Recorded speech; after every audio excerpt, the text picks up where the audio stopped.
So we go to the benefits of training. The main reason for training is to provide workers with the skills and knowledge needed to do their jobs effectively. We said that earlier. Training improves the skills and knowledge of employees. As a result, their productivity will increase. However, there are several other reasons for training. One, keeping workers up to date. Workers will need training if there are changes that might affect their jobs. Some examples might include new health and safety procedure, new technology after a takeover, new working practices, new legislation.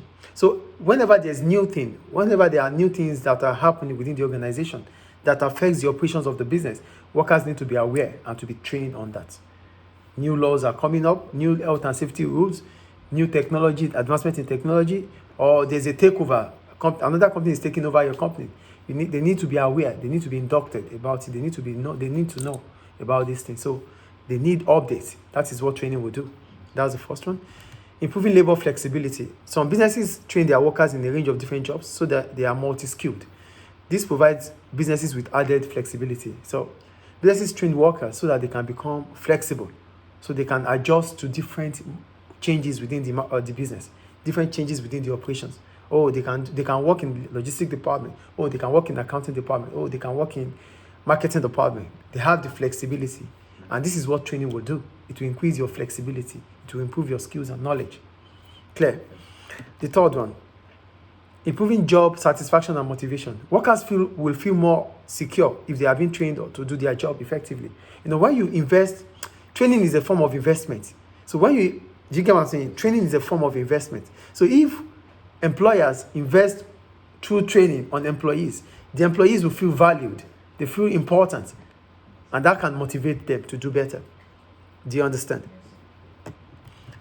The next one, new jobs in the business. So with training, for example, in expansion, new products or new technology, new jobs, this often means that some staff will need training. So because sometimes we might have new businesses.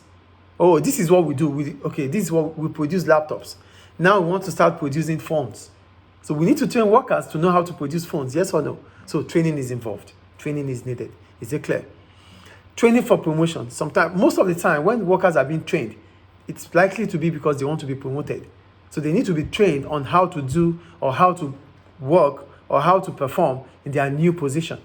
So when there's a new position at workplace, so you have been promoted. So you need to be trained on your new promoted office. So you need to know how to work there. Do you understand? So most of the time when workers are being promoted or when they go for training, they are coming back to be promoted. Is it clear? So what are the problems about training? One, high cost of training courses and other resources. Training can be very expensive.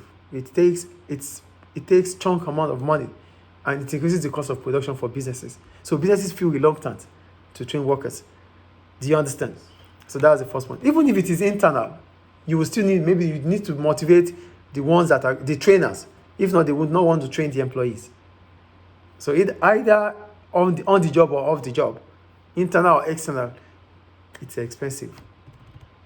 Learning by doing. Some businesses might argue that training is limited because workers do not really start learning how to do the job until they arrive at their workstations. So in some jobs, the actual work environment with all its stresses and distractions cannot be easily taught through simulation. So what they are saying is, for simulation, it means that what you need is how to be aware, how to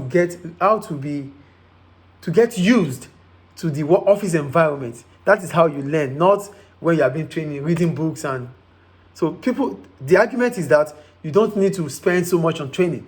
People can learn through the job. That the most important thing is, the most things learned are through the job. That is what they are saying there. Is it clear? The third one, loss of output. They believe that training takes away productivity.